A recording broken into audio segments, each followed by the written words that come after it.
D'abord, merci à tous, merci de votre présence. L'objectif était de pouvoir vous présenter, en lien avec Bruno Retailleau, notre travail commun depuis 15 jours au sein de la droite républicaine, croisé à travers le travail du groupe à l'Assemblée et le travail du groupe au Sénat. Tout le monde mesure aujourd'hui, et je pense les Français plus que personne, ce qu'est la gravité de la situation. Avec une situation politique qui est une situation bloquée, des élections qui n'ont pas dégagé de majorité, des institutions qui sont au bord de la paralysie et des formations politiques qui, pendant ce temps-là, sont dans le blocage les unes face aux autres. Notre pays a connu des crises politiques. Il a connu celle de 1981, il a connu la crise de mai 68, il a connu la crise de 1958, mais c'était à chaque fois des crises où les fondamentaux, ce qu'était l'état du pays, étaient solides. Ce qui change là, c'est qu'on a une situation de crise, mais avec un pays qui ne peut pas attendre et qui ne peut pas se payer le luxe d'un blocage avec des mois et des mois que nous passerions à ne rien faire. Le pays, lui, ne peut pas attendre parce que les Français le mesurent quotidiennement dans leur vie. Tous les signaux de la dégradation accélérée de l'état de la France sont là. En termes de pouvoir d'achat, en termes de finances publiques, en termes de sécurité, en termes d'immigration, en termes de fonctionnement des services publics. L'objectif donc pour nous était de trouver des solutions, d'enfin mettre du positif sur la table dans le prolongement de ces élections. Des propositions communes qui puissent permettre d'avancer. Elles reposent sur une philosophie qui est assez simple. D'abord, la solution au blocage du pays ne pourra passer que par un travail sur des propositions et sur le fond. Tout travail consistant à passer d'abord par des combinaisons ou des jeux d'appareils est, à nos yeux, condamné à l'échec. Les Français se sont exprimés, ils se sont exprimés fortement. Quand ils l'ont fait, ils ne l'ont pas fait uniquement pour arbitrer entre des formations politiques, ils l'ont fait aussi en exprimant leurs attentes et leur impatience et leur colère sur des sujets majeurs. Et donc notre fonctionnement aujourd'hui, par rapport à une vie qui est aujourd'hui de plus en plus compliquée, est d'être la formation politique qui, elle, travaille à apporter des réponses dans le prolongement d'une élection et pas uniquement à faire des arbitrages entre des équilibres de formation politique. Et c'est de ça dont nous avons pu repartir.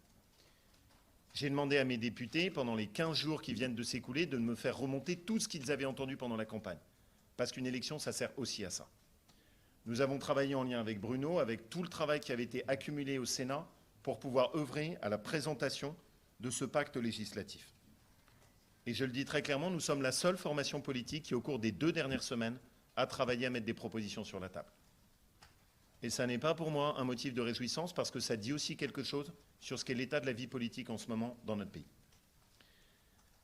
La deuxième philosophie, ce pacte législatif est l'illustration de notre volonté de ne pas bloquer le pays, apporter des solutions. Un pacte législatif pour ne pas rester sans rien faire. Un pacte législatif parce que la France ne peut pas perdre de temps. Un pacte législatif parce que nous ne voulons pas être du côté de ceux qui bloquent ou jouent la politique du pire. Un pacte législatif parce qu'on assume nos responsabilités en mettant sur la table des lois sur lesquelles nous sommes prêts à nous engager. Et aussi un pacte législatif parce que notre conviction est qu'il y a urgence. Donc ce pacte nous engage. Et il signifie une chose qui est très claire. Tout exécutif qui se saisirait de ce pacte législatif, nous nous engageons de notre côté à voter les lois qui sont à l'intérieur.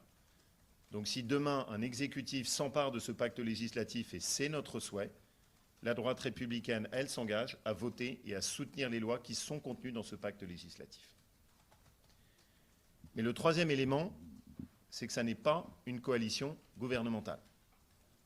Et ça ne sera pas une coalition gouvernementale. Notre démarche est résolument positive, mais je veux aussi couper court à toute forme de fantasme ou d'agitation. Nous sommes indépendants et nous le resterons. Et pour cela, il est important de comprendre ce qu'est notre approche. Une coalition gouvernementale, ça signifie une solidarité gouvernementale à tout ce qui est porté par un gouvernement. Nous nous engageons à soutenir des mesures que nous avons choisies. On ne s'engage en aucun cas à soutenir un gouvernement a priori quoi qu'il fasse.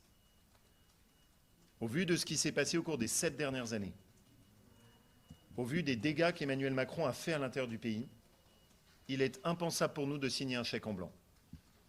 Nous jugerons donc sur pièce Il n'y aura pas de coalition gouvernementale. Il y a en revanche un pacte législatif sur lequel nous mettons sur la table les lois sur lesquelles nous sommes prêts à nous engager. La deuxième raison, c'est que la coalition, c'est le « en même temps ». Le « en même temps », c'est ce qui a échoué. Le « en même temps », c'est ce qui a été sanctionné lors des élections. Et donc, il est hors de question de ressusciter dans le dos des Français ce qu'ils ont sanctionné lors des élections.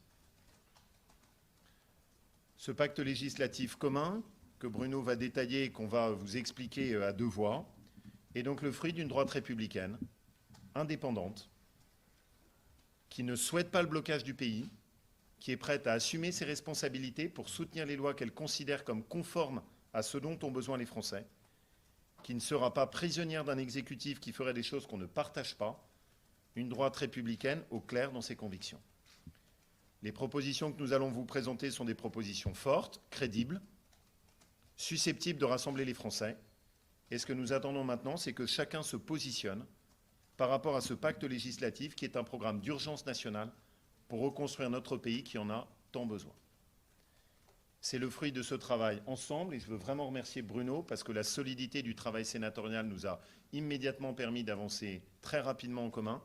Et donc maintenant, Bruno va présenter la partie de philosophie et la façon dont lui-même a abordé et porté avec son groupe ce travail. Merci Laurent. Je voudrais simplement, en introduisant mon propos, dire que c'est très peu fréquent qu'on ait fait à deux voix, ici à l'Assemblée nationale, une conférence de presse, président du groupe à l'Assemblée nationale, président du groupe au Sénat. Alors que le paysage politique est fracturé, fragmenté, nos deux groupes vont agir ensemble et ils vont agir pour produire cet effort que les Français attendent de nous. Nous sommes avec Laurent parfaitement unis sur la même ligne pour exprimer à la fois une incertitude, il l'a déjà dit dans son propos, face à la gravité du moment, face aux urgences, mais aussi une volonté, la volonté de faire en sorte qu'on puisse aider le pays à s'en sortir. L'inquiétude et la gravité du moment, là encore, le pays ne va pas bien. Et on voit bien que, et les Français le ressentent, parfois même dans leur chair, que sur tous les fronts, le pays est en difficulté. C'est vrai pour le pouvoir d'achat, c'est vrai pour les services publics. On n'a jamais autant dépensé et jamais la santé, jamais l'insécurité, jamais l'école n'ont autant souffert. C'est ce que ne comprennent pas les Français. Tant d'argent que l'État prélève pour aussi peu de résultats. Sur le front de la sécurité, sur le front de l'immigration, et malheureusement, en matière démocratique, ça ne va pas beaucoup mieux. Et je veux redire que la dissolution ajoutée au chaos est venue finalement déstabiliser un peu plus notre démocratie et surtout nos institutions qui pourtant sont solides avec la constitution de la Ve République. Alors, bien sûr, on est aussi venu présenter un pacte législatif, simplement, et je l'ai dit, parce que c'est une volonté commune du groupe des députés et du groupe des sénateurs d'adopter une position qui soit celle de l'intérêt général, de l'intérêt supérieur de la nation et des Français. Pas question d'encourager un quelconque blocage de la France. La France, au moment où on en est, dans l'état où on en est, elle ne peut pas se permettre le luxe de l'immobilisme ou justement d'une panne institutionnelle et puis sur l'ensemble des politiques publiques. C'est la raison pour laquelle on met sur la table, en toute transparence, j'en parlais tout à l'heure, 13 textes législatifs qui composent le pacte législatif, qui sont des textes à la fois pour répondre à l'urgence de la situation, et qui sont aussi des textes qui s'articulent avec ce que les députés, les candidats aux législatives ont pu entendre, et le travail qu'on a pu faire pendant ces dernières années au Sénat. Et ça, c'est important. Je terminerai, et Laurent pourra présenter les grands axes, et je vous présenterai, moi, rapidement les têtes de chapitre au niveau législatif, mais je terminerai en disant que ce qui crédibilise notre démarche, puisqu'on est sur un pacte législatif. Législatif, ça renvoie au Parlement, ça renvoie à la loi. Mais dans le Parlement, il y a le bicamérisme. Je voudrais simplement dire que quand on ajoute les députés et les sénateurs, nous sommes le premier groupe parlementaire aujourd'hui en France. Je ne parle pas en bloc, je parle en famille politique parfaitement cohérente, avec une cohésion et une cohérence. Et le bicamérisme, ça veut dire aussi que pour être capable de sortir des textes, je suis désolé de le dire ici à l'Assemblée nationale, mais il faut aussi passer par le Sénat, qui a une majorité. Alors vous allez me dire, oui, mais c'est un bicamérisme un peu imparfait, il y a la procédure de dernier mot, mais que pèse, et on l'a déjà vu avec une majorité très relative, que pèse la procédure du dernier mot quand à l'Assemblée nationale, il y a une majorité très, très, très relative. Donc cette alliance, cette union entre nos deux groupes, Sénat et Assemblée nationale, apporte de la puissance, de la force au programme législatif que maintenant on va vous présenter. Merci beaucoup Bruno. Il vous sera distribué à tout le monde, vous l'avez bien prévu. Je vais peut-être juste le récupérer, puis Bruno aussi, si tu le veux.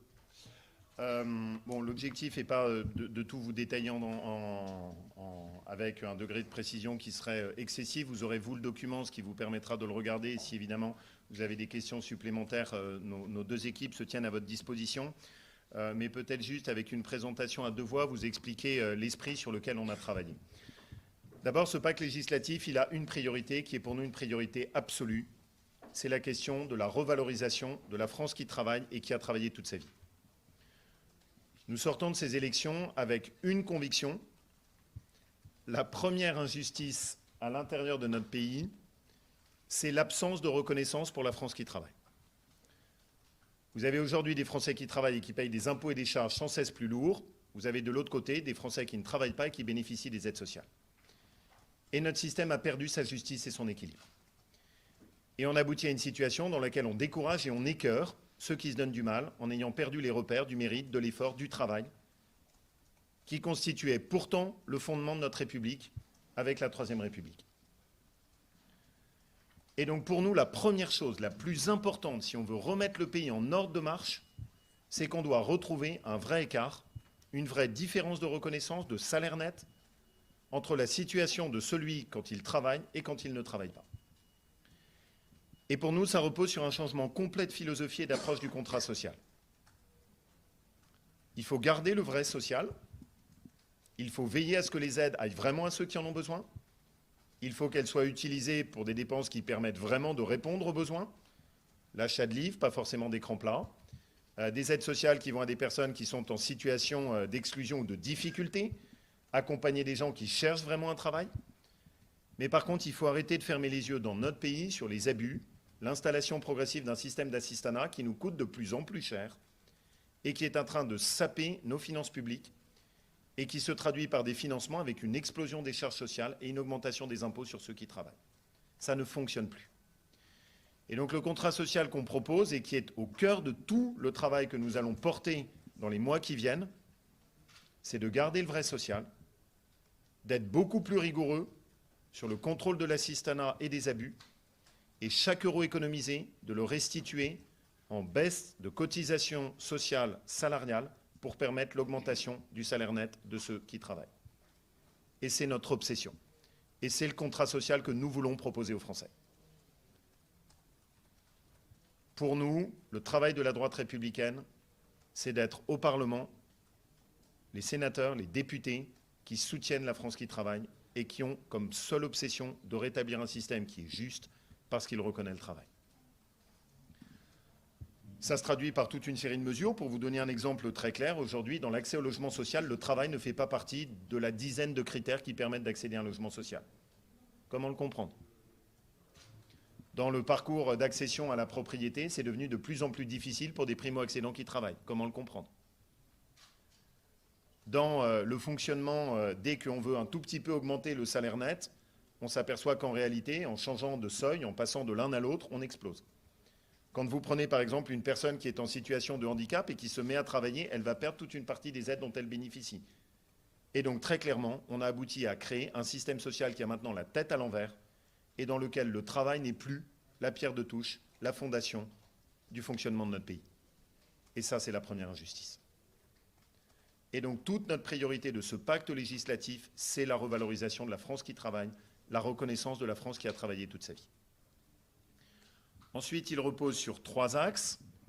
Le premier axe est la restauration de l'autorité, avec un travail commun avec le Sénat, notamment sur la question des mineurs délinquants, des multirécidivistes, et au fond, comme volonté d'arriver à un système de sanctions et pénales qui permettent de s'acheminer vers un système de tolérance zéro, parce qu'on voit que c'est les seuls systèmes qui, dans les différents pays étrangers, fonctionnent. Le deuxième axe de travail pour nous, c'est tout ce qui repose sur la question de la relocalisation de notre production, aussi bien industrielle, artisanale que agricole, parce qu'on a aussi la conviction que c'est la meilleure façon d'agir pour l'environnement. Et le troisième axe enfin, qui représente une vraie évolution dans l'approche de notre famille politique, c'est l'importance des services publics. Par le passé, quand la droite parlait des services publics, c'était uniquement avec comme axe une logique d'économie. Aujourd'hui, ce qu'on constate tous, et particulièrement dans les territoires, c'est qu'on a des services publics de proximité qui ne marchent plus et qui étouffent sous une bureaucratie administrative. Souvent avec des normes qui sont issues de Paris, qui ont tourné le dos au bon sens et qui écœurent les agents des services publics de terrain et qui coûtent extrêmement cher. Toute notre approche consiste à retrouver une véritable équité entre, d'une part, les territoires, réconcilier les Frances entre elles, arrêter d'opposer une France métropolitaine et une France rurale, et retrouver le sens de ce qui est la vocation des services publics dans notre pays, c'est-à-dire des services publics qui ne sont pas tournés vers les normes, mais qui sont tournés vers le service qui est rendu, dans une nation qui a pris la folie mortifère de la règle de droit. Enfin, nous avons fixé en commun 2 lignes rouges qui sont importantes pour nous et qui aboutiraient à une sanction immédiate de tout gouvernement qui les franchirait. La première d'abord, c'est que nous nous opposerons à toute augmentation d'impôts. Je vois d'ailleurs que tout refleurit immédiatement. J'ai constaté que Gérald Darmanin avait déjà trouvé des propositions consistant à augmenter les impôts. Je constate d'ailleurs que Gabriel Attal propose également des augmentations de SMIC miraculeuses, oubliant que la seule façon d'augmenter le pouvoir d'achat, c'est le travail, et que nous sommes petit à petit devenus la seule formation politique qui n'oublie pas que la création de richesses repose sur les entreprises, les artisans, les commerçants, les agriculteurs, et que le pouvoir d'achat ne se décrète pas à coup de chèques gouvernementaux. Et donc pour nous, il n'y aura aucune augmentation d'impôts. Et la contrepartie de cela, c'est que nous sommes prêts à nous engager résolument sur la restauration des équilibres dans les comptes, et donc assumer un programme d'économie. Parce que ce qu'il faut toujours dire aux Français, c'est que s'ils ont le record des impôts et des charges, c'est parce que nous avons le record de la dépense publique. Et que la seule façon de les protéger en termes de pouvoir d'achat, ce n'est pas de promettre des augmentations fantasques de salaire, ce n'est pas de s'enfermer dans des chèques X ou Y, c'est de faire en sorte que les Français puissent vivre du fruit de leur travail et qu'on arrête de prendre dans leur poche ce qu'on fait semblant de leur rendre de l'autre côté. Et donc pour nous, fondamental de restaurer l'équilibre de la dépense publique. Et oui, ça suppose un principe de responsabilité. On a d'ailleurs commencé à travailler dessus avec un programme d'économie qui pourrait être d'emblée de 25 milliards d'euros. Et quand vous avez un pays qui s'est à ce point-là accoutumé au gaspillage de la dépense publique, et notamment avec autant d'organisations administratives qui pondent des normes et ne rendent plus de services, nous sommes convaincus qu'il y a beaucoup de matière à faire. Et Bruno et moi, dans tous les exécutifs que nous avons gérés, nous avons toujours été extrêmement attentifs à ces questions. C'est la première ligne rouge. La deuxième ligne rouge, c'est toute économie qui serait faite sur le dos des retraités. Les retraités ne sont pas la variable d'ajustement d'un gouvernement qui a été incapable de faire des économies au cours des années qui viennent de s'écouler. Et donc les économies doivent être faites sur le fonctionnement de l'État, sur son organisation, sur l'amélioration de sa performance. Tout le monde est prêt à y contribuer, sur l'amélioration de la justice de notre système social, sur la limitation de ses abus, mais pas sur une ponction sur les retraités. Ce sont les 2 lignes rouges que nous avons fixées autour d'un pacte législatif dont la principale priorité est la restauration d'un système social juste parce qu'il reconnaît la France qui travaille. Je passe maintenant la parole à Bruno sur le détail des 13 mesures, des 13 lois sur lesquelles nous avons commencé à travailler. Voilà, merci Laurent. Donc ce pacte législatif, en réalité, ce sont des propositions de loi. Il y en a 13. Et je vais essayer de m'articuler sur le propos de Laurent avec la priorité, le travail plutôt que l'assistanat, les 3 axes et les lignes qui doivent être très claires, qui sont un travail là encore commun de ce que les députés ont pu ou avaient déjà pu produire dans la législature précédente et ce que nous, les sénateurs, on a pu produire ce qu'on a même parfois voté. Il y a des textes même qui ont déjà été votés en petite loi, c'est-à-dire en première lecture au Sénat. D'abord, la première priorité, le travail plutôt que l'assistanat, et cette idée que pour avoir du pouvoir d'achat, ça ne dépend pas des chèques en bois de l'État, ça dépend de la création de richesse. Donc il n'y aura pas de pouvoir d'achat, de gain de pouvoir d'achat au détriment de la compétitivité. Laurent l'a dit, il y aura 2 textes. Un texte précisément sur le pouvoir d'achat, notamment pour élargir tout ce qui est défiscalisation, exonération de charges sociales, notamment sur les heures supplémentaires, complémentaires. On parle des heures complémentaires pour des contrats qui sont les contrats à temps partiel, mais aussi le rachat des RTT. L'idée, c'est que le salarié s'y retrouve, qu'une heure de travail en plus, au-delà des 35 heures, ça vous rapporte à peu près 70% qu'une heure normale. Et pour le chef d'entreprise, l'exonération de charges sociales, ça permet aussi d'avoir une compétitivité. Donc c'est le pouvoir d'achat à travers le travail, la valorisation du travail, et ça c'est absolument fondamental.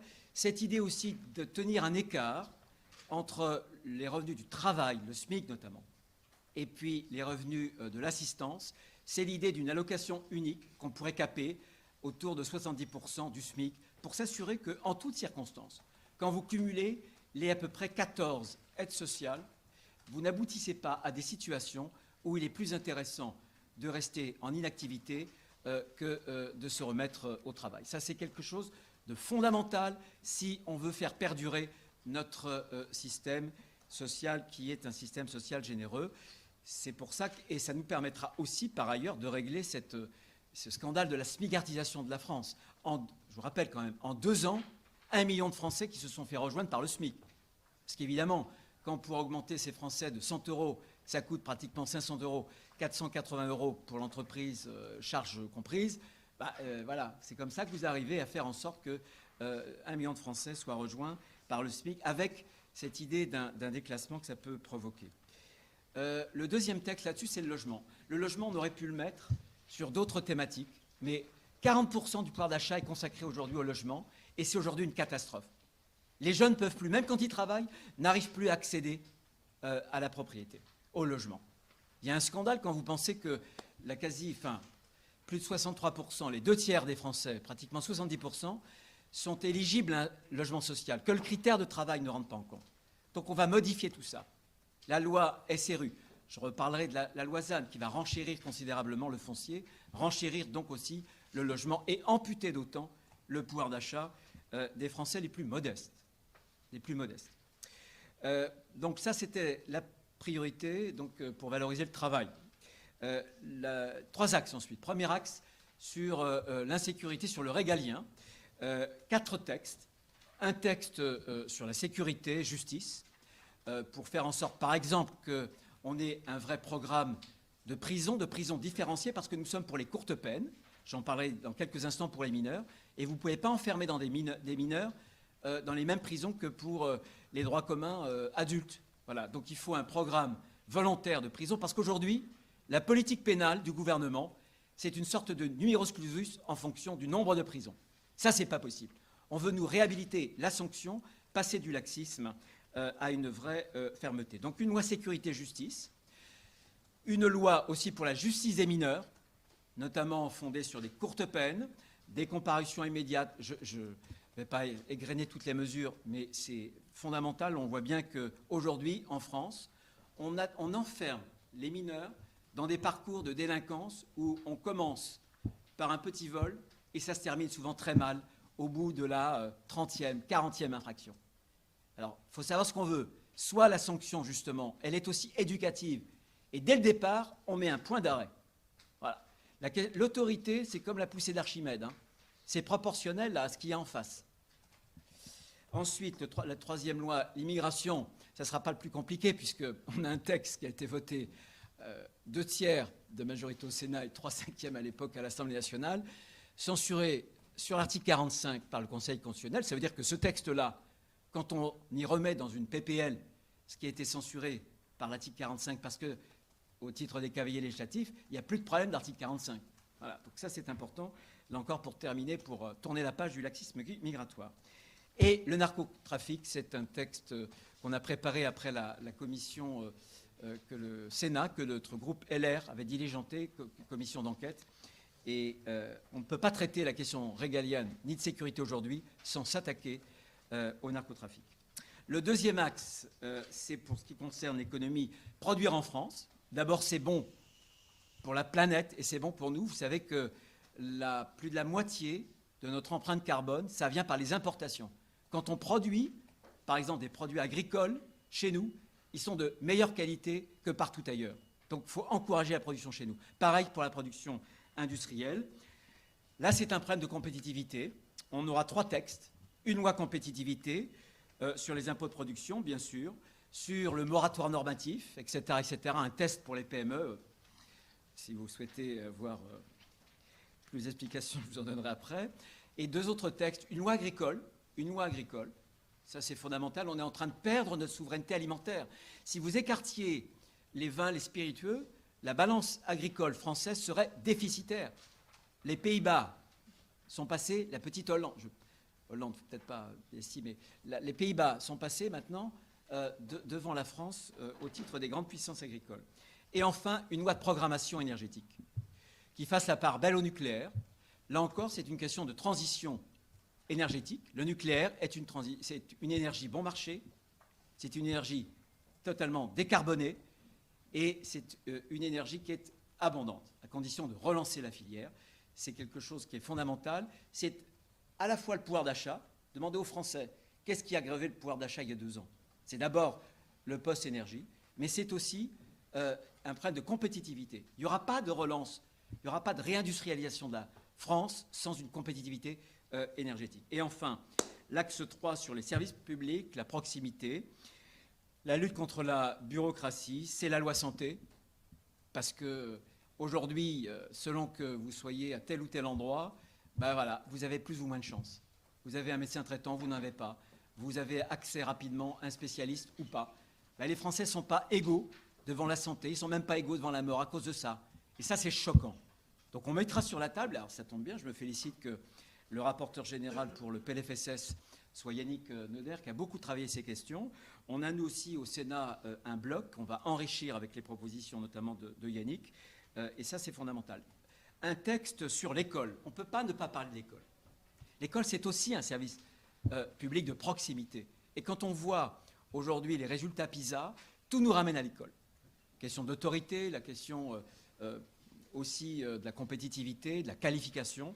Donc là-dessus, on a des propositions qu'on a déjà votées au Sénat, innovantes, avec des établissements publics, gratuits, autonomes, innovants, voilà, qui auront la liberté de recrutement, qui seront évalués, pas par Paris, mais avec un contrat dans chaque académie.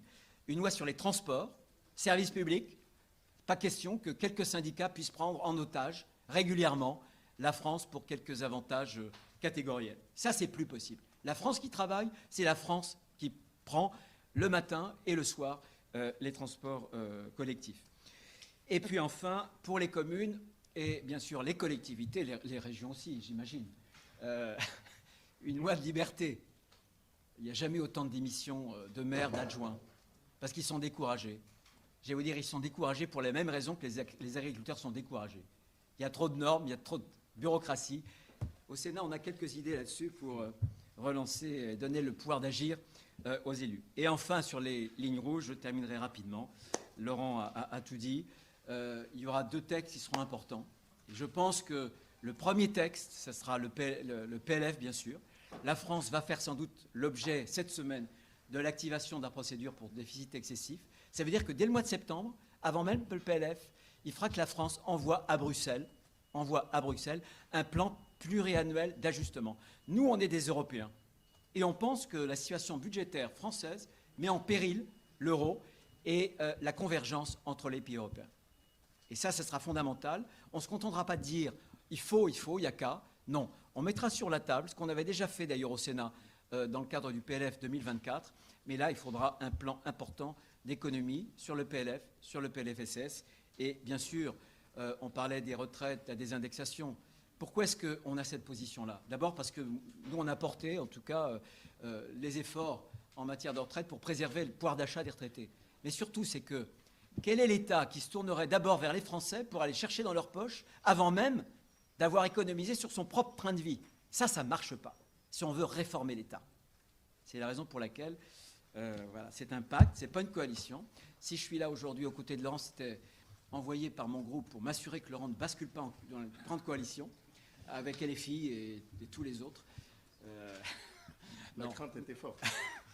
Vous avez bien compris qu'il y a une différence entre une coalition et le pacte législatif. Là encore, je me félicite de l'union qu'on ait entre les deux groupes et de la même vision qu'on a aussi sur ces problèmes que la France rencontre, que les Français rencontrent et qui créent une situation d'état d'urgence. Merci de votre attention. Merci beaucoup, Bruno. Je vous en prie. Est-ce que vous avez des questions? Oui, je vous en prie. Est-ce que vous avez pu échanger avec le camp présidentiel sur ces premières mesures que vous présentez? Quelle est leur réponse? Est-ce que vous sentez qu'il y a une forme de volonté? Par ailleurs, le président a dit ce matin qu'il y avait une forme de trêve olympique, très politique. Est-ce que ça veut dire que tout ce que vous êtes en train de dire ne pourra, quoi qu'il n'arrive, pas être avancé, les discussions ne pourront pas avancer avant septembre? Bon, d'abord, la trêve olympique, c'est une bonne question, mais il eût été sans doute plus salutaire de se la poser avant de décider de faire la dissolution juste avant les Jeux olympiques. La deuxième chose, c'est que les propositions que nous faisons avec le pacte législatif, on les fait en grande clarté. C'est-à-dire qu'on n'a pas fait des négociations d'arrière-boutique. On les met sur la table, devant les Français et devant toutes les formations politiques. Et l'objectif, c'est que maintenant, chacun se positionne par rapport à nos mesures. Nous, on prend un engagement. L'engagement qu'on prend, Bruno et moi, les sénateurs, les députés, c'est que toute loi qui correspond à ce pacte législatif, nous, on s'engagera pour qu'elle passe et qu'elle soit votée. Voilà. Et ça, c'est notre engagement à nous. Mais vous l'avez compris, voilà, l'objectif, c'est que ce soit ouvert le plus largement possible. Et après, je le redis, je ne pense pas que notre pays peut beaucoup attendre. C'est-à-dire qu'il y a un travail à faire. Et il y a à faire un travail tout de suite. Bruno a évoqué l'urgence en termes de comptes et de déficit public. Les Français vont traverser un été, il va y avoir dans notre pays des hôpitaux qui auront leurs services d'urgence qui sont fermés. On est en France. On paye des impôts qui sont colossaux. Et on va avoir des services d'urgence qui, cet été, seront fermés. Donc, il n'y a pas de temps à perdre. Et c'est pour ça aussi que notre obsession, ce n'est pas de blocage. Et c'est aussi un symbole de ce qu'est notre attitude et notre état d'esprit. Je ne veux pas qu'il y ait, face à Emmanuel Macron, et Bruno a la même approche que moi, et nos deux groupes également, il ne faut pas qu'il y ait face à Emmanuel Macron des oppositions qui ne soient que caricaturales et extrémistes. Nous sommes dans l'opposition, parce qu'on a été élus dans une vraie différence par rapport au bilan des 7 dernières années. Et nous assumerons d'être dans cette indépendance. Mais ça ne nous empêche pas de discuter, ça ne nous empêche pas de se respecter. Et je suis inquiet de voir maintenant une vie politique dans laquelle il n'y a plus que des formations qui s'opposent dans l'extrémisme et le refus de tout. Notre souhait, c'est nous d'être un pôle de stabilité dans un Parlement qui va en avoir besoin, d'être un pôle de proposition, où vous n'avez plus devant vous que des élus qui viennent pour dénoncer et s'opposer, d'être un pôle qui soit prêt à travailler en commun. Voilà. Et pas juste de faire des ruptures, des blocages, des affrontements. Et ça n'enlève rien à la clarté et à l'indépendance de nos convictions. Donc pour répondre clairement à votre question, non, nous n'avons pas fait de négociations avant. On a travaillé, nous, d'arrache-pied. Et je vous pose en revanche une question. Qui, au cours des 15 derniers jours, est venu devant vous pour faire une intervention qui portait sur des propositions destinées à améliorer et à répondre aux problèmes des Français? C'est quand même une vraie question qu'on est autorisé à se poser. Ça fait 15 jours que les élections ont eu lieu. Moi, je n'ai pas entendu un seul politique s'exprimer en disant ben voilà ce que nous, on souhaite mettre sur la table en termes de propositions sur le fond pour remédier aux cris de colère que les Français ont poussés lors de ces élections. Comment s'étonner ensuite qu'on en soit dans cet état? Oui. Dans une lettre au militant Eric Ciotti, annonce dans les prochaines semaines un vote pour votre ligne ou la sienne. Il dénonce aussi vos coalitions contre l'union des droites et explique que vous avez servi les intérêts de la gauche et du camp présidentiel. Et enfin, il dit que le pacte législatif d'urgence, en fait, c'est le serviteur du gouvernement. Qu'est-ce que vous avez répondu et comment vous avez répondu? Je pense que c'est l'exact descriptif de la phrase que je viens de vous donner pour qualifier l'attitude de certains en ce moment. Voilà, c'est nous, notre objectif, il est positif. La semaine dernière, j'ai assumé, je l'avais dit dès le début, qu'on ferait tout pour faire barrage à la France insoumise. Et j'ai assumé cette position jusqu'au bout. Vous me permettrez de constater, je trouve que ça n'a pas été suffisamment relevé, que Marine Le Pen a fait le choix de voter pour la France insoumise. Le bulletin de vote des élus du Rassemblement national dans cet hémicycle consistait à voter pour des élus de la France insoumise. Voilà, vous avez clairement une différence. Nous, on assume nos valeurs, et nos valeurs, elles sont claires, et elles sont dans nos convictions. On ne joue pas la politique du pire.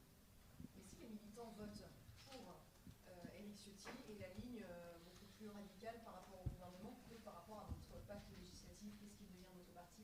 Je connais votre appétence pour les sujets de fond, et ils sont légitimes. C'est pour ça que ma conférence est dédiée à ça avec Bruno. Merci pour cette attaque. Non, c'est pas du tout une attaque, elle n'est pas du tout gratuite. Non, mais- C'est objectivement, Écoutez, on n'a pas, enfin, on va pas se laisser happer vers le bas. Vous voyez la différence? On vous parle de sécurité, on vous parle d'immigration, on vous parle de pouvoir d'achat, et là, vous avez quelqu'un qui vous parle de vote des militants pour essayer de se sortir d'une impasse dans laquelle il est. Oui, mais notre réponse, elle est très claire. Et on parle d'un pacte législatif. Je suis désolé, un pacte législatif, ça se passe au Parlement. Et c'est pour l'intérêt supérieur des Français. On n'est pas du tout, nous, on n'a jamais été, d'ailleurs au Sénat, c'est une pratique qui nous est très familière, jamais nous avons été dans une opposition pavlovienne. Tout simplement parce qu'on passe sur beaucoup de choses, et surtout on place très très haut l'intérêt de la France et des Françaises et des Français. Donc les uns ou les autres peuvent dire, mais ce qu'ils veulent, on s'en fiche. Nous, on met sur la table des propositions pour les Français, des propositions pour notre pays auquel on est attaché. Voilà. Et puis j'ai envie de dire, enfin voilà, vous avez vu ce qui s'est passé dans cette semaine. Vous avez une droite républicaine qui a commencé à se reconstruire de fond en comble. Je pense qu'ici, à l'Assemblée nationale, on a aperçu un changement de tonalité, avec un groupe qui était très soudé, très uni dans ses votes, très uni dans ses positions. Des députés qui ont travaillé avec beaucoup de plaisir aux côtés des sénateurs. Et donc, cette démarche de reconstruction de la droite républicaine, elle est lancée. Et rien ne va l'arrêter. Pardon, vous Oui, dénoncez, je vous en prie. les accords d'arrière-boutique de certains camps, mais est-ce que ça n'est pas ce que vous avez fait la semaine dernière au sujet des postes clés? Ça a été dénoncé par la gauche, par le RN. Vous avez fait un accord en catimini avec Laurent Wauquiez, avec Gabriel Attal. D'abord, je l'avais dit dès le début, donc c'était absolument pas en catimini, c'était assumé. Vous avez dit dès le début que vous alliez vous répartir les postes? Non, mais dès le début, je vous ai dit qu'on ferait tout pour bloquer la France insoumise. J'ai été très clair. Et je regrette qu'à cause de la position du RN, on se retrouve avec un président de la Commission des finances avec un pays qui est en ruine, qui soit de la France insoumise. Et je regrette que la première vice-présidente de l'Assemblée nationale soit quelqu'un qui est issu de la France insoumise et qui a soutenu tout ce qui était les casseurs et ceux qui ne respectaient pas les règles de l'ordre républicain.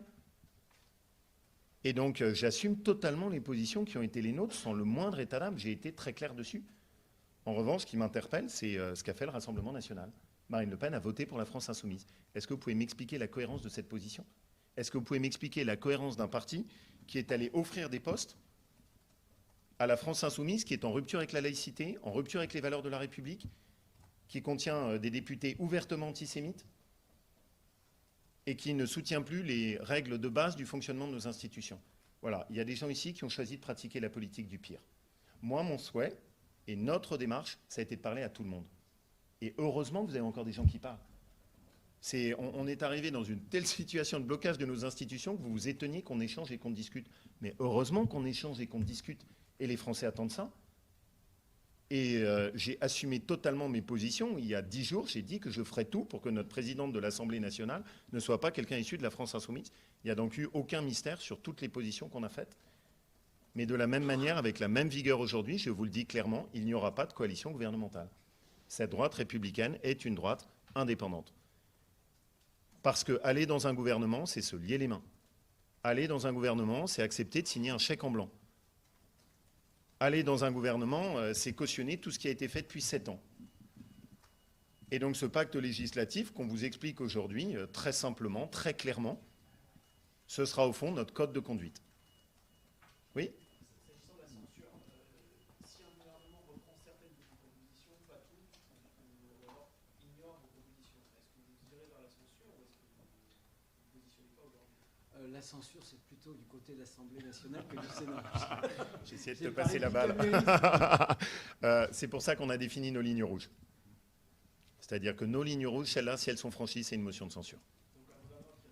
Un gouvernement qui augmente les impôts, c'est une motion de censure. Un gouvernement qui ne revalorise pas les retraites, c'est une motion de censure. Et je me suis permis d'ajouter, un gouvernement qui contient des ministres de la France insoumise, on s'y opposera dès le début. Oui. Pardon ? Est-ce que le pacte est à prendre dans son intégralité ou est-ce que vous acceptez qu'un exécutif en reprenne une partie seulement? Bruno. Nous, on pense, avec ces propositions, que ce sont des propositions qui permettraient de relever la France. Je ne peux pas vous répondre de but en blanc parce qu'il y a déjà 13 textes qui sont importants. C'est beaucoup de mesures, mais il est évident que si un gouvernement voulait picorer quelques textes au détriment d'un équilibre d'ensemble, sans vous donner de proportion, là, ça ne marcherait pas. Pas parce qu'on serait vexé, c'est simplement parce qu'on pense que ce qui est bon pour la France est contenu dans le pacte.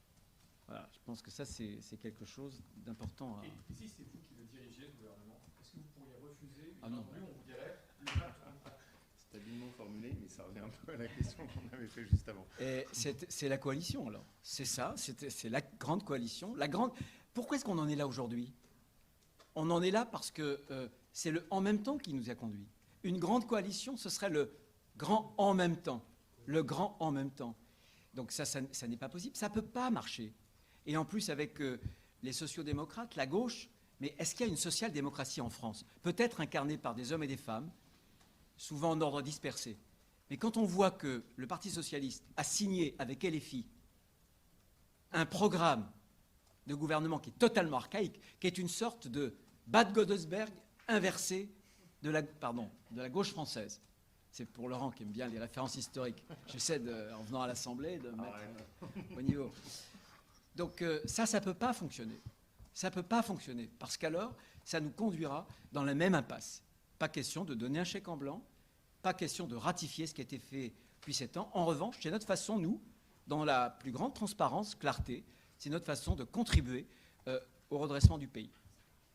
Excusez-moi, il y a quelque chose que je comprends pas. Je reviens sur la question. Attendez, est-ce que juste, si vous permettez, on essaie de répartir un tout petit peu les questions entre les uns et les autres, on revient sur vous juste après. Oui, je vous en prie. Est-ce que la perspective d'un gouvernement qui comprendrait des ministres de la France insoumise pourrait vous faire revoir votre refus de toute coalition? Ah bah oui, bien sûr.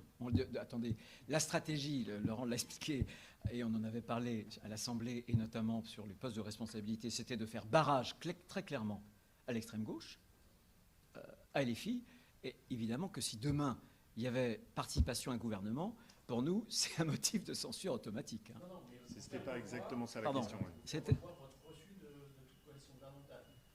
Est-ce que vous seriez prêt à bâtir une autre coalition Non. qui empêcherait la France insoumise Qui empêcherait non. Justement, le problème, c'est ce que je viens de vous expliquer, c'est qu'on a un bloc de gauche qui est certes fissuré, mais qui est lié par un pacte, qui anticipe peut-être une dissolution et qui restera lié vraisemblablement au-delà des histoires personnelles des uns des autres, qui restera lié par ce pacte, par un programme de gouvernement qui est nocif pour la France. Nous, on veut moins d'immigration.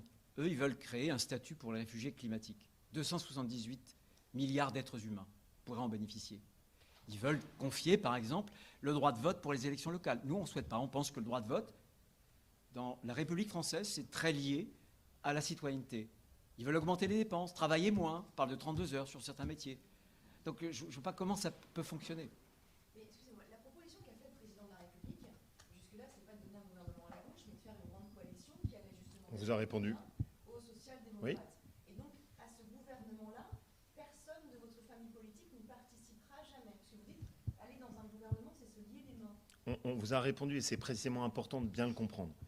C'est-à-dire que l'engagement que nous on prend, c'est toute mesure appartenant à ce pacte législatif dont un exécutif se saisirait, nous les soutiendrons et nous les voterons. En revanche, nous n'irons pas dans une coalition gouvernementale. Et pour les raisons que je vous ai expliquées. Parce qu'en plus, je pense que c'est le mauvais point d'entrée. Le mauvais point d'entrée, c'est d'essayer de répondre au blocage du pays par des coalitions et des espèces d'articulations pour essayer de garder un pouvoir qu'on n'a pas réussi à garder en convainquant les Français. Et donc nous, notre position, ce n'est pas celle-là. On parle des projets, on parle des propositions, on parle de ce qui nous tient à cœur. Une droite républicaine claire dans ses convictions. Je sais que c'est nouveau, mais c'est précisément ce qu'on va essayer d'installer et de construire. Oui. Mais sur le retraite législative, vous reprenez des idées qui étaient déjà dans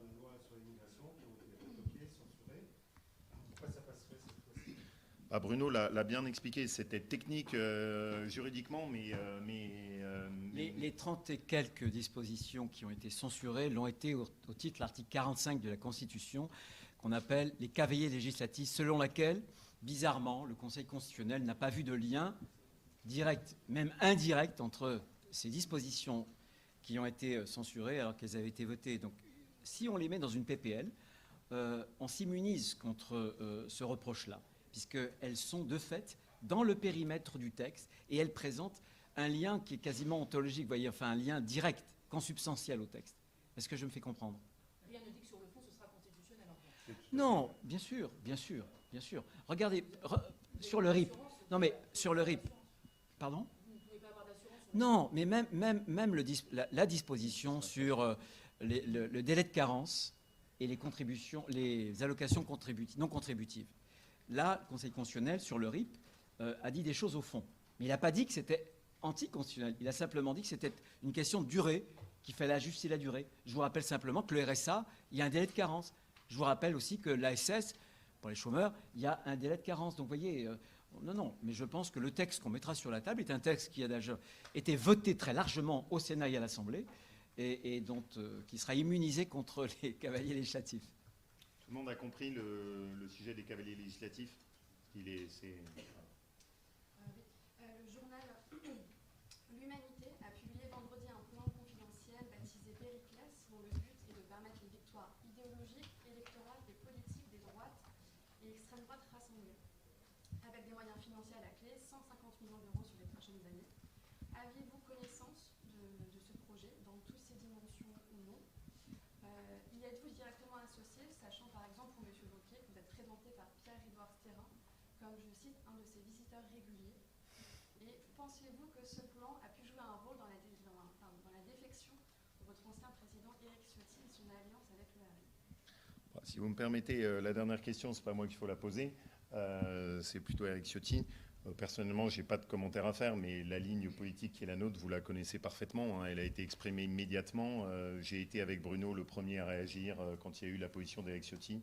Donc tout le monde connaît nos positions sur ce sujet. Et sur le reste? Je vous ai répondu. Sur le reste, Pierre-Édouard Stérin, c'est quelqu'un que j'ai rencontré, pour qui a une belle réussite entrepreneuriale. Après, ça n'aboutit pas à partager la totalité de ses positions et j'ai aucun problème à l'avoir rencontré, bien sûr. Oui, je vous en prie. Il me semble qu'il y a eu des ajustements entre ce document Et le document confidentiel dont vous avez bénéficié dans les 10 minutes, oui, vous avez parfaitement raison. Heureusement. C'est précisément le fruit de notre travail. Je vais même vous dire, avant de vous rencontrer, encore à 14h, j'avais une visio avec mes députés. Donc on a travaillé ensemble. Il y avait un travail qui était celui du Sénat. Bruno a travaillé avec ses sénateurs. Nous, ça nous a permis de nous enrichir. C'est aussi quelque chose qui est, auquel on est attaché. C'est une droite qui travaille, qui essaye de le faire en équipe, en s'appuyant sur nos complémentarités. Il y a un regard classique du Sénat qui est très précis juridiquement, très pointu sur les questions de liberté locale, de fonctionnement d'aménagement du territoire, des collectivités locales. Donc les deux sont très complémentaires. Oui, on a des ajustements et on essaiera de contribuer encore à améliorer globalement notre fonctionnement. Oui.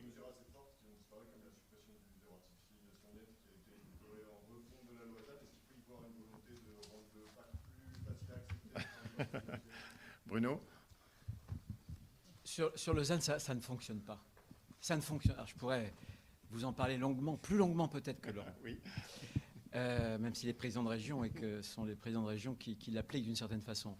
Donc l'idée, c'est que sur le ZAN, on puisse faire en sorte de remédier à deux défauts. Vous prenez une commune aujourd'hui, la commune qui a fait le plus d'efforts de sobriété foncière ces 10 dernières années, cela sera la commune qui sera la plus tapée. Voilà. Deuxième défaut, c'est une disposition qui est profondément ruralicide, et pour prendre un terme déjà employé. Et on a, nous, depuis des mois et des mois, constitué une mission pour pouvoir évaluer ce texte-là, et on a un texte qui nous permettrait, de neutraliser ces défauts sans renoncer à la sobriété foncière. L'idée, c'est de se donner un objectif, mais d'arrêter la bureaucratisation depuis Paris, parce que comment voulez-vous, dans une région comme la mienne, où il y a beaucoup d'enfants, beaucoup de retraités, beaucoup d'emplois, je ne veux pas citer d'autres régions ou d'autres départements, qui ont moins de besoins. Comment voulez-vous ne pas territorialiser? Comment voulez-vous de Paris dire toute la France est pareille? Mais ça, c'est le passé. Ça, c'est la France du passé. C'est quand Napoléon disait il est 15 heures et tous les élèves de France font une dictée. Vous voyez? Ben non, on n'est plus au temps de Napoléon. J'aime bien Napoléon par ailleurs. Et Bonaparte encore plus. Est-ce qu'il y a encore une ou deux dernières questions? Oui, je vous en prie. Une question sur le SMIC. Oui. Quand vous avez parlé de 1 000 euros, vous avez évoqué l'augmentation du SMIC. Oui. Gérald Darmanin s'est dit ouvert ce week-end à l'augmentation du SMIC. Est-ce que l'augmentation du SMIC fait partie de vos lignes rouges? Non, ça ne fait pas partie de nos lignes rouges, mais ça fait clairement partie à nos yeux de la mauvaise approche. C'est-à-dire, on n'augmenterait que le SMIC, et ceux qui sont au-dessus, et ceux qui sont à 1,5 SMIC, et ceux qui sont à 2 SMIC. Et on va aboutir à créer encore plus une trappe à bas salaire. Moi, je préfère de très très loin l'approche qui a été celle de Florent Menegaux. Et qui a dit stop, le sujet, ce n'est pas le SMIC. Le sujet, c'est que quelqu'un qui travaille doit pouvoir vivre dignement et décemment. Un salaire digne. Et aujourd'hui, au SMIC, vous avez des gens qui ne s'en sortent pas, et c'est écœurant. Vous avez des gens qui sont dans la région Île-de-France, qui font des longs trajets, qui ont des coûts de logement qui sont énormes et qui n'arrivent pas à s'en sortir correctement avec le fruit de leur travail. Et donc, si c'est se concentrer sur le SMIC et aboutir à ce que dès qu'on sort du SMIC, il y a une explosion de toutes les charges et de tous les impôts, sûrement pas. Et c'est pour ça que l'approche n'est pas bonne. Et c'est pour ça que nous, notre logique, parce qu'il faut aller au cœur du mal. Le cœur du mal, c'est pourquoi les Français ont des salaires aussi faibles. Mais c'est parce qu'ils sont assommés de charges et d'impôts. Pourquoi ils sont assommés de charges et d'impôts? Parce qu'on a le record de la dépense publique, qui est dû d'une part à la folie des normes administratives et d'autre part à un système social dans lequel on n'arrive plus à équilibrer les droits et les devoirs et où les aides sociales ne vont plus uniquement à ceux qui en ont vraiment besoin. Et ça coûte de plus en plus cher. Et ça entretient une spirale où on concentre de plus en plus d'impôts et de charges sur les mêmes. Du coup, vous écœurez de plus en plus les Français dans leur rapport au travail et vous appauvrissez le pays. Et donc pour nous, le sujet, ce n'est pas seulement le SMIC. Et c'est une profonde erreur d'approche. On ne va pas retomber dans cette vieille errance de la politique française où, pour donner un demi-bout de signal, on ne s'occupe que uniquement d'une catégorie. Nous, notre sujet, c'est de remettre le travail, la reconnaissance du mérite et de l'effort au cœur du fonctionnement social de notre pays. Et ce sera vraiment, vous m'entendrez souvent revenir sur ce sujet. Parce qu'aujourd'hui, c'est la principale injustice en France. La première. Un pays qui ne fait pas reposer son système social sur la reconnaissance de l'effort, c'est un pays qui est profondément injuste pour ses compatriotes. Oui ? Vous pouvez en dire un tout petit peu plus sur les 25 milliards d'économies qu'il faut faire? Parce que vous, je crois que c'était décidé déjà de supprimer les autorités administratives indépendantes. Je ne pense pas que ça fasse tant de milliards que ça. Donc, globalement, l'ensemble des autorités et de leur budget, l'ensemble des autorités administratives ou rattachées, représente, mais Véronique Louwagie vous le dirait mieux que moi, doit représenter entre 50 à 80 milliards d'euros aujourd'hui dans le budget de l'État. Ce n'est pas complètement une paille. En plus, il y a tout le poids que ça induit. Une de nos convictions avec Bruno, c'est que la vie des Français est devenue difficile pour tous nos actes. Quand nos enfants s'inscrivent à la faculté, quand on a des formalités médicales à faire, quand on a à répondre à des demandes administratives, tout est devenu compliqué parce que tout est assommé par un luxe de normes. Et ça aussi, ça coûte. Et puis derrière, évidemment, on a travaillé à d'autres propositions. Je vous renvoie à ce que Véronique Louwagie avait commencé à faire sur son contre-budget, qu'elle avait présenté la dernière fois, qui était un vrai travail. Bruno au Sénat a fait un travail colossal sur le budget. Donc notre objectif est de pouvoir nous engager sur ces bases-là. On reviendra avec vous, si vous êtes d'accord, en septembre sur ces questions de façon plus précise. Mais le chiffre de 25 milliards repose notamment sur l'expertise du contre-budget qui avait été faite par Véronique Louwagie. Oui, je vous en prie. Je prends rhétorique au sens périclétien du terme, c'est ça? Allez-y. Que la France insoumise, ça fait partie de vos rivaux les plus féroces, tandis que d'autres parties de l'échiquier considèrent que c'est le Rassemblement national.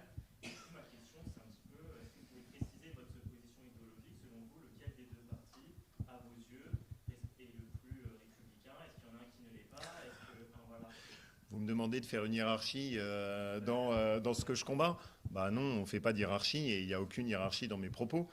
Je note juste que le Rassemblement national, lui, vote pour la France insoumise, c'est tout. La France insoumise est en rupture avec la laïcité, en rupture avec les règles de la République. Vous savez très bien les positions qu'on a prises par rapport au Rassemblement national. Et donc, moi, mon objectif, c'est pas de classer dans un ordre ou dans le désordre ceux dont on considère qu'ils n'apportent pas de solution pour la France. Notre objectif, je vous l'ai dit, c'est d'essayer d'apporter en positif quelque chose. Une de mes convictions, c'est que de cette élection sont sortis au fond 3 refus. Les Français ont opposé le plus gros refus à Emmanuel Macron et à la politique qu'il mène depuis 7 ans. Mais ils ont refusé que la gauche accède au pouvoir, une gauche dominée par la France insoumise. Et ils n'ont pas donné leur confiance au Rassemblement national. Quand est-ce qu'on va retrouver dans ce pays un vote en positif? Et je suis très conscient qu'aujourd'hui, la droite républicaine ne peut pas l'incarner. Mais notre volonté avec Bruno, avec tous nos députés, avec tous nos sénateurs, avec nos élus locaux, c'est d'apporter vers les Français le visage de cette droite renouvelée, positive, au clair avec ses convictions. C'est ce qu'on fait aujourd'hui. Oui ? Si lors du vote qu'a annoncé Éric Ciotti, c'est sera gagnant, est-ce que vous avez besoin de questions? Est-ce que vous avez fait une défaite? Écoutez juste, mais je comprends et pardon, je ne veux évidemment pas émettre de jugement sur vos questions, elles sont toutes parfaitement légitimes. Mais j'essaie justement qu'on s'extrait un peu de tout ce qui aboutit à cette médiocrité de ce qu'est la vie politique. Et donc cette conférence de presse, elle est consacrée à un sujet, comment on sort le pays du blocage. Les sujets du parti, on s'en occupera. Et je vous répondrai dessus. Et on a travaillé ensemble avec Bruno sur ces questions, avec nos élus, pour sortir de cette nasse. Mais honnêtement, dans la classification des problèmes que se posent les Français, je ne sais pas si c'est celui-là qui pose en premier. Donc notre conférence de presse aujourd'hui, elle est centrée sur une chose. Est-ce qu'on peut mettre sur la table un pacte législatif qui apporte une solution au blocage du pays? C'est ce qu'on fait aujourd'hui. La dernière question? Oui? Je peux la poser? J'aime cet exercice de démocratie participative rapidement exécuté. Oui, allez-y. Gabriel Attal avait annoncé qu'il allait entrer en contact avec différentes familles politiques. Est-ce que vous avez rendez-vous avec lui personnellement? Est-ce que vous attendez d'échanger avec lui là cette semaine sur vos propositions? Ça n'a pas été fait. Et vous constaterez qu'à ce stade, on est la seule formation politique à avoir mis des propositions sur la table. C'est ma meilleure réponse. Merci à tous. Pardon Bruno, excuse-moi. Vas-y, je t'en prie. Juste un mot, parce qu'on a beaucoup parlé de France, et la France sans l'outre-mer ne serait pas vraiment la France. Et ma compagne Georges Naturel, qui est sénateur de Nouvelle-Calédonie, la description que Georges nous a fait en groupe il y a quelques jours nous a pris vraiment aux tripes. Il y a là-bas plus de 5000 gendarmes, policiers, sans que l'ordre public n'ait été restauré. Il y a pour plus de 2,2 milliards de dégâts. 30% de la population active est au chômage et les Français de Nouvelle-Calédonie se sont abandonnés. Eh bien entendu, ça n'est pas une mesure particulière, un texte législatif qui pourra résoudre cela. Mais on porte avec nous ce que notre famille politique a toujours porté, c'est cette dimension ultramarine. Et on est aux côtés de Georges, des députés, des sénateurs de Nouvelle-Calédonie pour que demain on puisse trouver la concorde civile et une Nouvelle-Calédonie qui reste dans la République française, bien sûr. Voilà. Merci beaucoup. Merci à vous. Bon courage à tout le monde. Merci.